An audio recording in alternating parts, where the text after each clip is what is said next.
Olá, tudo bem?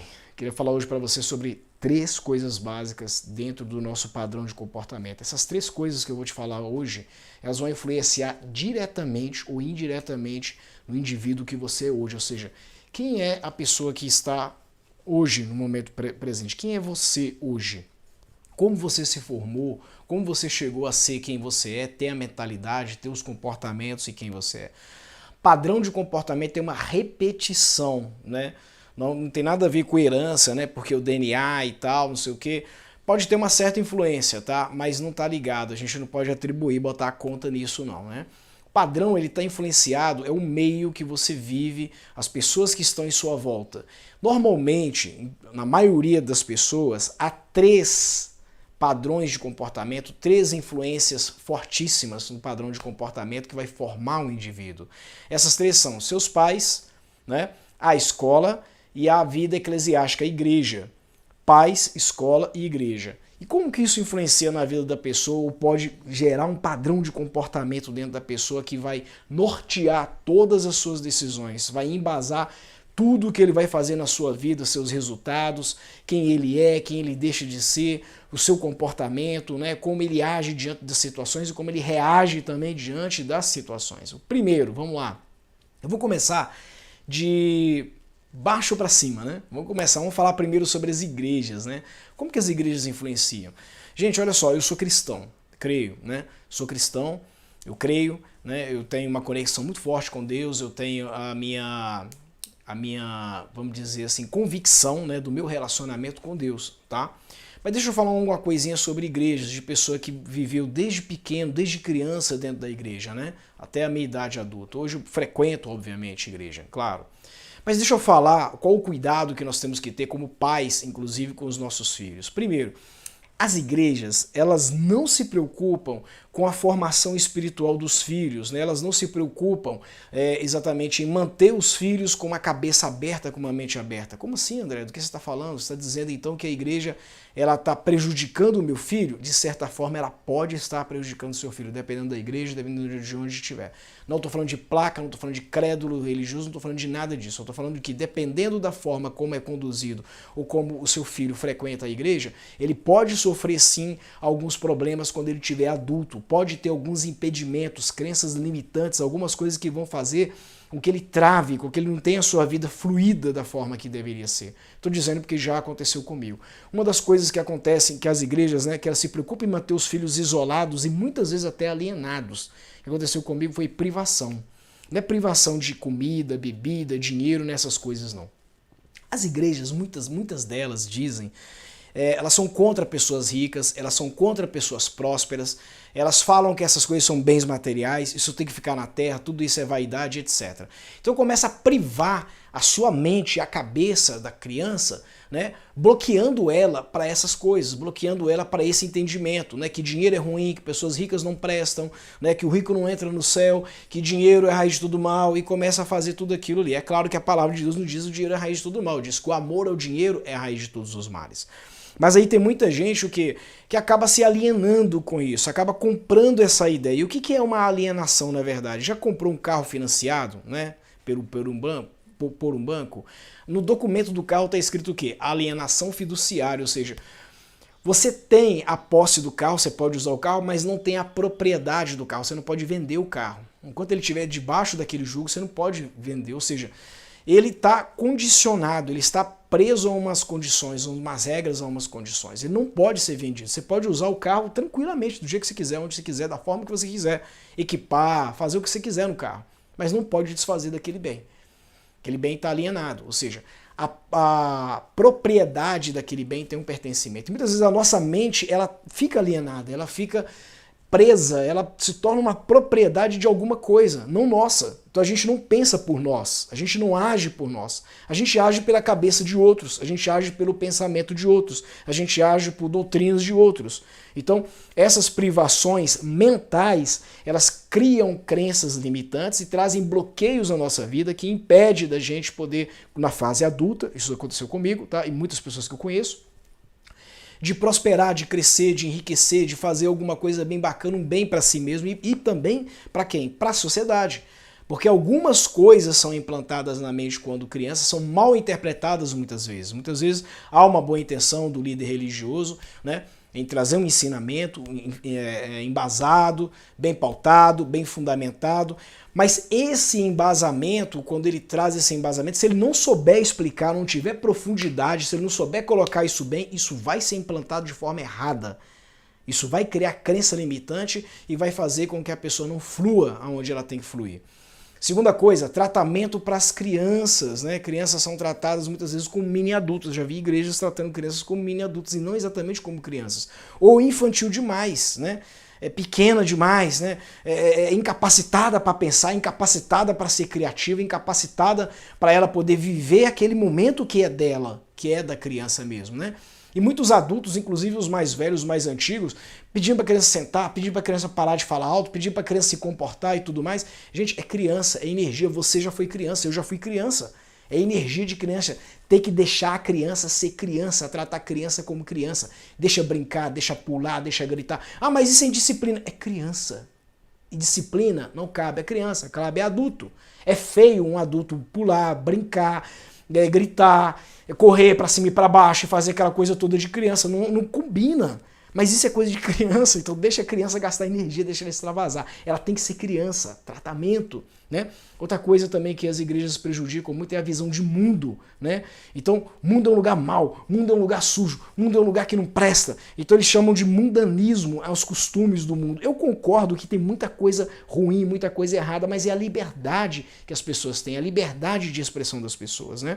Nós não podemos nos contaminar com isso, nós temos que transformar pela renovação do nosso entendimento. É isso que o apóstolo Paulo ensinou.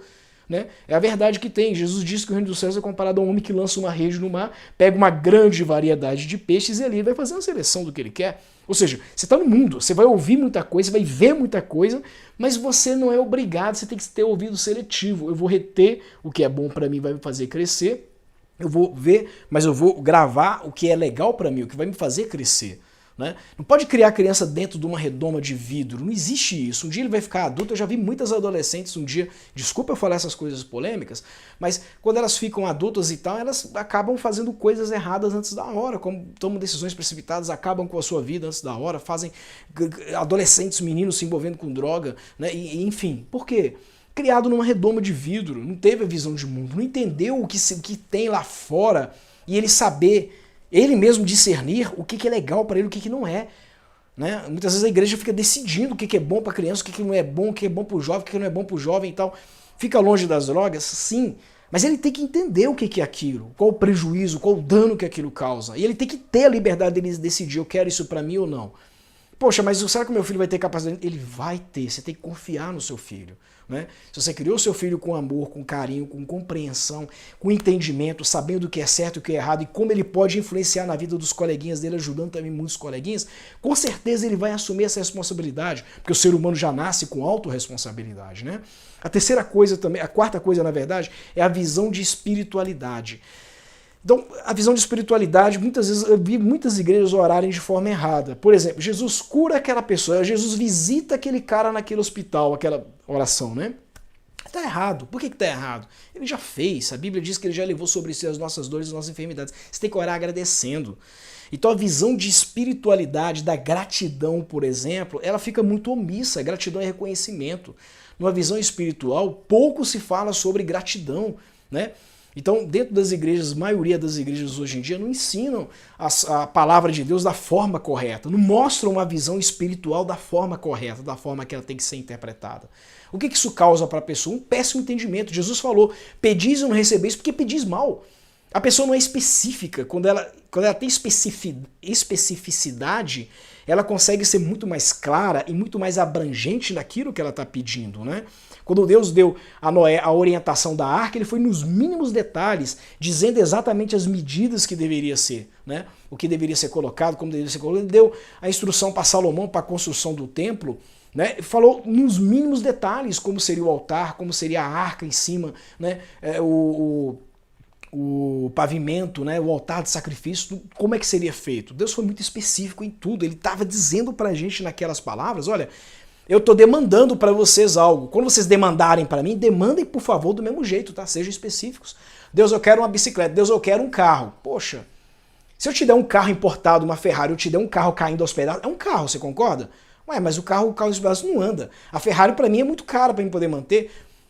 Seja específico, né? Deus me dá um marido, Deus me dá uma esposa, Deus me dá um trabalho, me dá um emprego. Não é assim, desculpa, tá?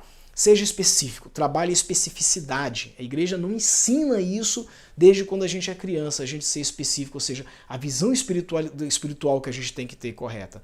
Pegando a parte da visão também, visão de Deus, Deus carrasco, Deus Senhor, você é servo, você é escravo, reis, príncipes, sacerdotes com mentalidade de escravo. Veja o que é isso.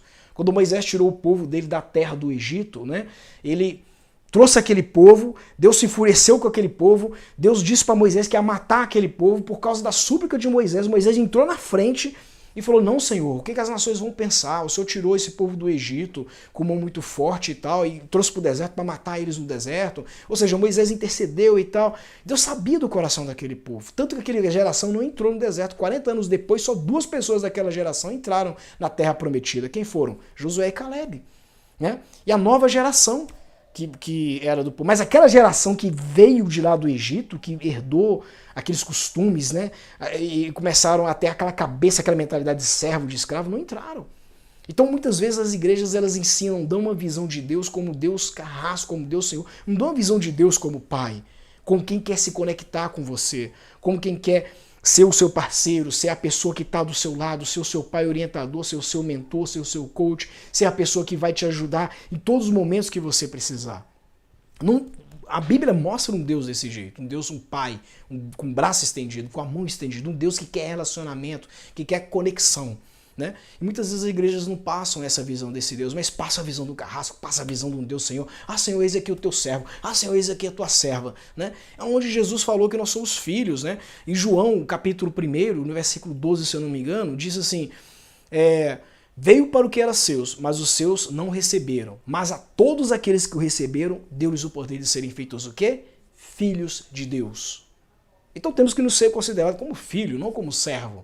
Né? Deus não é meu Senhor, Deus é meu Pai, né? Ele é o meu Criador, né? Ele me concebeu, Ele quer o melhor para mim, Ele construiu um mundo de possibilidades para mim, me deu uma vida e me colocou nesse mundo com um propósito, né? Parece que a igreja, com o pensamento, com a forma, com a visão que eles têm de Deus, desvirtuam totalmente esse pensamento, que é o pensamento correto, né? Outra coisa também, visão de futuro. Nossas crianças são impedidas da visão de futuro. Jesus está voltando, ele pode voltar hoje, amanhã ou depois. Então, o que passa na mente das pessoas? Não estuda. Quando eu era adolescente, uma pessoa que orava comigo, né, que a gente fazia muitos evangelismos, ele falou que a filha dele acordou de manhã chorando, falou, papai, não vai dar tempo, papai. Eu queria fazer a faculdade, mas não vai dar tempo. Jesus está vindo.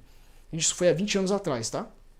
Jesus está vindo, não vai dar tempo, não vai dar tempo. Eu não estou zombando, nem criticando, nem falando nada, não. Mas a falta da perspectiva do futuro, por causa de algumas coisas que são pregadas, encauteriza a mente das nossas crianças e torna elas limitadas naquilo que elas estão fazendo e naquilo que elas querem fazer. Deixam de sonhar, deixam de se preparar para o futuro, deixam de visualizar algo muito legal que tem lá na frente que elas podem viver. Na verdade, eles olham para a Terra como um lugar preparado e separado para quê? Para o fogo. Preparado para a perdição, preparado para a morte, preparado para coisas ruins. Essa é a visão de futuro que é colocado no Apocalipse. O mundo vai de mal a pior. Né? Eu tive um pastor uma vez em uma igreja há poucos anos atrás, né? Esse pastor ainda é vivo, ainda é um senhor de idade, é vivo ainda, mas, cara, toda vez que ele pregava na igreja era visão de morte, era visão de mundo ruim. Irmão, não espera nada de bom desse mundo que não tem nada de bom, é de agora a pior, é de mal a pior. É a palavra que está dizendo, gente, o que é isso? Será que a escritura não está mal interpretada, não? Será que nós não somos embaixadores, o sol da terra, a luz do mundo, para poder preparar o reino para Deus, para este mundo? Um reino muito melhor para este mundo? Será que não é essa a nossa missão? A nossa missão é o caos? A nossa missão é o quê? Ah, não, é porque a coisa vai vir e tal, e nós vamos... Gente, pelo amor de Deus, vamos ler de novo a palavra, vamos entender de novo o que está escrito, entenda novamente o teu posicionamento e o teu propósito. Tenha uma visão de futuro, não deixa o seu filho deixar de ter visão de futuro, porque a igreja está pregando uma coisa diferente daquilo que a própria palavra de Deus diz, que é totalmente o oposto. Né? E por último, que as igrejas fazem também é a visão de vida, né? Qual a visão de vida que você tem? Olha só, há muitos anos atrás eu fui numa igreja, estava vindo da minha chácara com a minha família, parei numa igreja e aí a gente, né, era uma igreja do mesmo ministério, né, uma congregação do mesmo ministério nosso. E aí uma pessoa estava ministrando a palavra lá, ele dizendo que ele era profeta, chorando no microfone, falando que estava com uma doença muito difícil, tinha muito problema espiritual, porque ele orava pelas pessoas e o problema das pessoas iam para ele, e a esposa dele estava deixando ele, mas isso que era a vida que Deus queria para ele, porque a vida de profeta é de sofrimento mesmo, e ele aceita aquilo com maior alegria, embora tenha dores. Gente, eu não tinha o conhecimento que eu tenho hoje, mas aquilo era no mínimo intragável, indigerível. Aquilo era no mínimo um absurdo. E eu olhava para aquela igreja, eu via as pessoas humildes naquela igreja, crianças, pessoas, e muita gente dizendo amém, glória a Deus e tal, sem entender exatamente o contexto daquilo que estava sendo colocado. Sem entender nas entrelinhas o que estava sendo declarado para a vida de cada uma daquelas pessoas. Qual é a visão de vida que é passada para aquelas crianças, para aqueles adolescentes? Eu tive muitos amigos, filhos de pastores, que diziam: eu quero ser qualquer coisa na minha vida, menos um pastor. Porque ele sabia o que acontecia com a vida dele, como é que era a casa dele, a frequência, as pessoas que vinham na casa dele, o que acontecia. Cara, o cara não ia num cinema, o cara não ia nunca foi à praia, o cara nunca viajou, o cara nunca andou, porque o pai não tem tempo, a mãe não tem tempo, ficava só visitando pessoas, orando na casa das pessoas e fazendo aquilo tudo. Nada contra a vida ministerial, a chamada que a pessoa tem, mas você tem uma vida também, né? Você tem uma família, você tem pai, você tem mãe, né? Você tem filhos, você tem uma vida para viver. O teu ministério principal é a tua família. E como está ficando a tua família diante disso? Então, começando de baixo para cima, falei que esse vídeo ia ser pesado, ia ser um pouquinho polêmico, tá? Mas começando de baixo para cima, né? Um dos maus influenciadores em nossas vidas, infelizmente, são as igrejas. Não estou generalizando, não são todas igrejas, não são todos pastores, não são todos ensinamentos. Há muito tempo atrás eu botei na minha cabeça igreja como escola. Então eu vou procurar uma boa escola que tenha uma boa visão de vida, de futuro e de Deus para me poder congregar. Achei essa igreja, estou nela, graças a Deus até hoje. Né? Eu sou que nem aquele crente de Bereia, né, que está lá em Coríntios lá. Pastor falou, peraí, deixa eu ver aqui na palavra se está de acordo, se está alinhado com a Bíblia, né? Você não pode ser aquele crente que só recebe sem saber se aquele negócio está certo ou está errado, porque isso vai ter impacto na sua vida. Vigia, crente, fica de olho, tá? Fica atento, tá? A segunda influência nos nossos comportamentos, né, que vão trazer padrões de comportamentos para a nossa vida, são as escolas. Cuidado com as escolas. Por que cuidado com as escolas? Porque as escolas estão preocupadas com performance de nota, performance de boletim. A escola não está preocupada com ensinar como usar a mente, como a criança desenvolve a sua mente, como a criança desenvolve seu raciocínio, né? Como a criança pode potencializar aquilo que ela tem de melhor, que é o maior valor da vida do ser humano, que é a nossa mente. A escola não está preocupada com isso, não. Né? A escola não está preocupada e não está valorizando a criatividade. Quais são as criatividades que as crianças têm quando elas chegam? Por exemplo, uma criança, quando tem uma festa na escola ou alguma coisa, ela veste, ela coloca uma bota, é uma mensagem, ela quer trazer alguma coisa, ela está desenvolvendo algo que está dentro dela, ela está dando vazão àquilo. Quando ela é repreendida por aquilo, ela engole aquela repreensão como algo ruim. E ela cria dentro dela uma crença limitante que bloqueia a criatividade daquela criança. Nunca mais ela vai ser uma pessoa criativa enquanto aquilo não for despertado de novo nela. Tem cura? Tem. Dá para despertar novamente? Dá. Mas dá trabalho, vai levar muito tempo e olhe lá que tem parte dela, não de pessoas de fora, né? Então isso é prejudicial, né? A criatividade das crianças não é desenvolvida. Nas escolas ela aprende a ler, obviamente, escrever, fazer conta, fazer cálculo, mas não aprende onde vai aplicar isso. Vira pro cara e fala o seguinte, olha, mais ou menos B vezes raiz de delta sobre 2A. O que é isso? Bhaskara. Onde eu vou usar Bhaskara na minha vida? Você já chegou a explicar para um adolescente, para uma criança, onde ele vai usar Bhaskara? Onde ele vai usar simetria dos triângulos, triângulo retângulo e etc. Né? Onde ele vai usar equações de primeiro grau, de segundo grau, né? A equação de primeiro grau dá um gráfico linha reta, a equação de segundo grau geralmente dá uma parábola, né? Que ela é côncava ou ela é convexa. Enfim, onde vai usar isso? Como vai usar isso? Né? Quais são os fundamentos estatísticos lá na frente que eu vou precisar e esse conhecimento vai ser agregador? Isso não é colocado. Princípio básico do ensinamento que é feito. Né? 90% do que ensinam não é aplicado ou praticado na vida. Ou seja, quando você fica adulto, você vai cair para a vida, 90% não é praticado. Onde estão os 10%? Fazer cálculo e a leitura. Acabou. O restante, quem descobriu o Brasil, é importante saber? Sim, a gente tem que conhecer a história do nosso país, sim. Mas o foco essencial nas coisas que são realmente importantes, elas não são feitas, elas não são colocadas. A mentalidade e a criatividade são duas coisas essencialmente importantes. Eu vou falar de 3 disciplinas aqui que toda escola deveria ter. Desde o primário deveria ter até o encerramento do ensino médio. Essas 3 disciplinas tem que ter. Quais são elas, André, que tem que ter essas 3 disciplinas?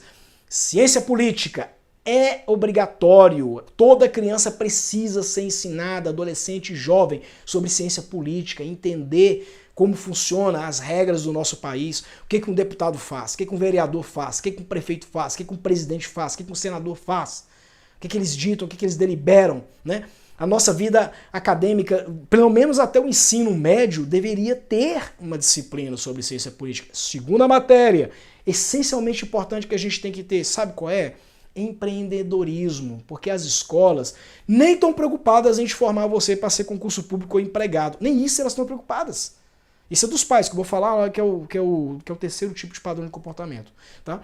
Mas assim, as escolas nem isso elas estão preocupadas. Empreendedorismo, ou seja, fazer com que a pessoa seja estimulada a abrir um negócio, a ter uma empresa, a gerar renda, a gerar emprego, a gerar oportunidades, a gerar impostos para o país, né?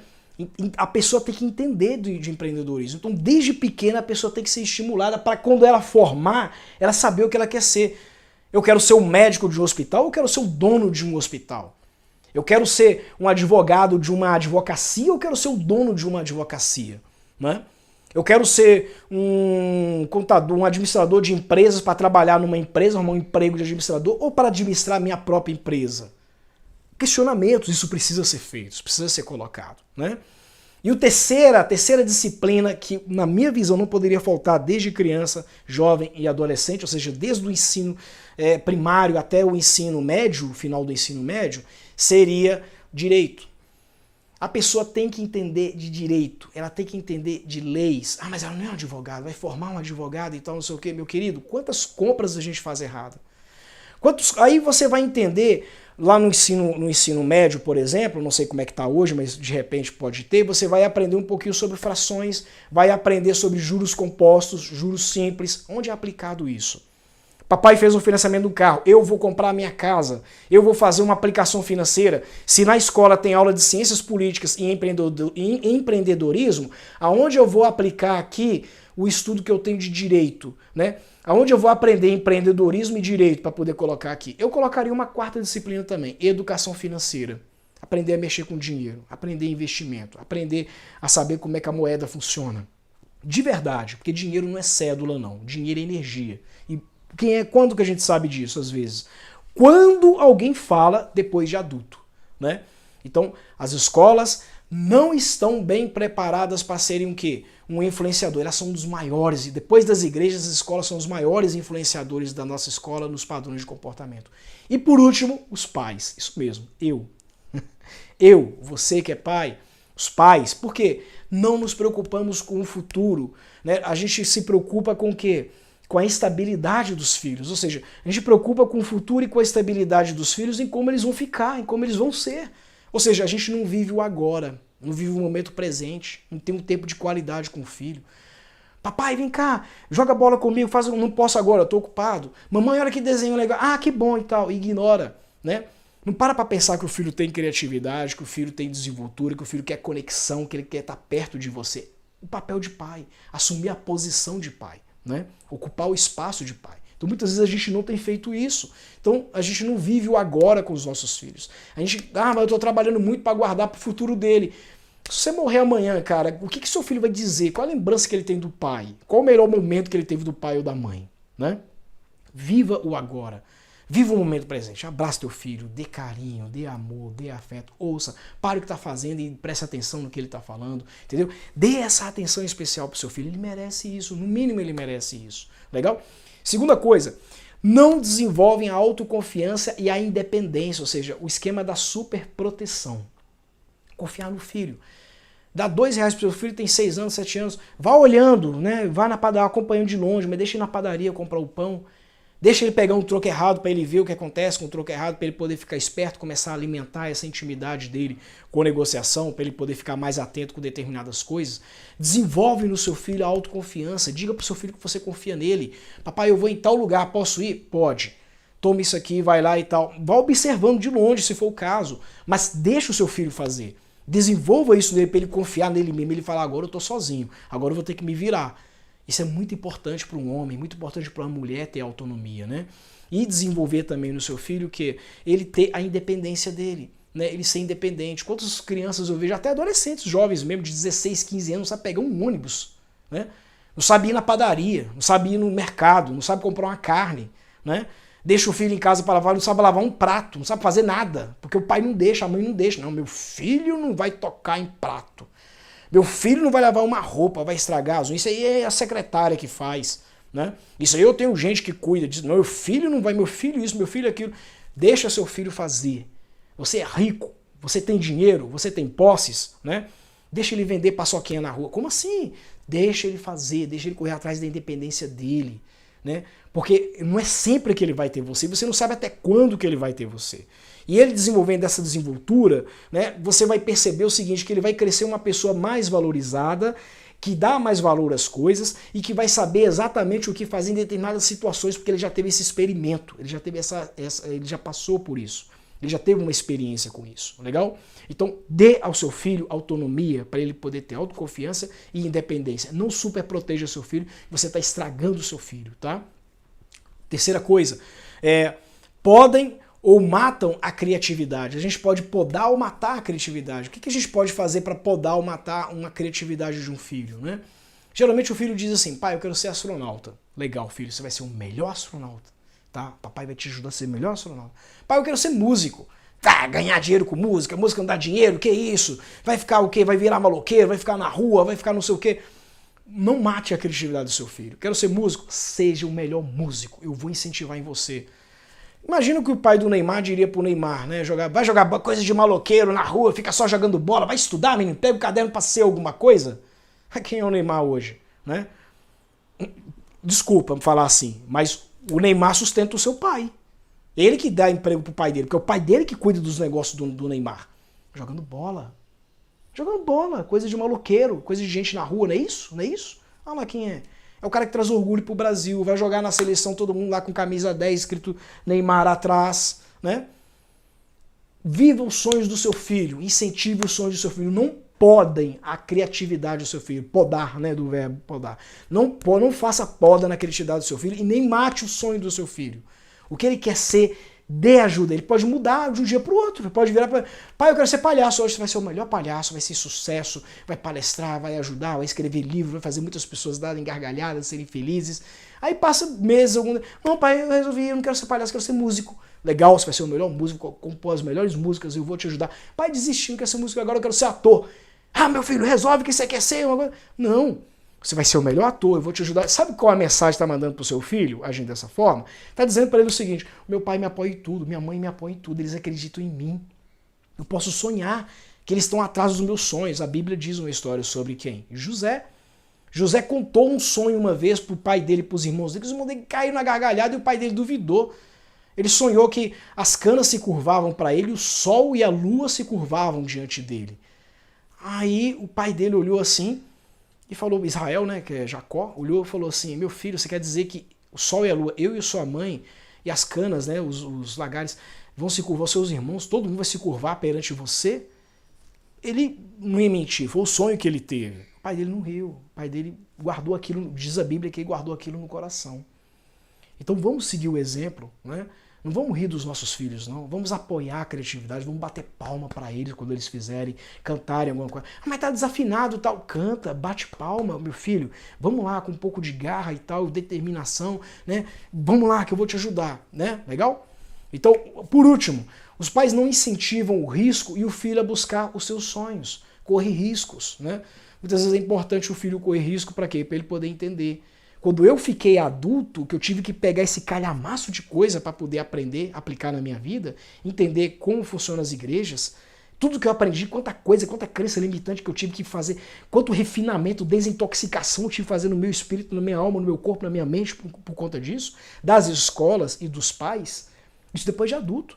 Não é legal você chegar adulto depois de 18 anos, 19 anos, você já está com a mentalidade preparada, você teve uma espiritualidade saudável, numa igreja saudável que te preparou, você teve uma escola bacana que te treinou, que te preparou em tudo aquilo que você precisava usar e 90% você vai realmente usar na sua vida. Você não teve pais bacanas que te apoiaram, que te incentivaram, que te faziam crescer, que acreditaram nos seus sonhos. Imagina que adulto vai ser esse. Imagina que ser humano vai ser esse. Imagina que pessoa vai ser essa que nós vamos ter na nossa vida. Eu falei que esse vídeo ia ser um pouquinho polêmico, eu falei que eu ia pegar pesado em algumas coisas, algumas pessoas podem criticar, você não é obrigado a concordar comigo, tá? Mas isso foi o que aconteceu comigo e eu me sinto na obrigação ética e moral de passar isso para você. Os 3 principais influenciadores nos padrões de comportamento: igrejas, escolas e os pais. Ok? Isso foi a experiência que aconteceu comigo, eu vi isso acontecer na vida de várias pessoas, estou trazendo para você. Como eu disse, você não é obrigado a aceitar, você não é obrigado a acreditar, mas eu sou obrigado a trazer para você. Legal? Fique com Deus, beijo no coração, sou André Costa e até a próxima.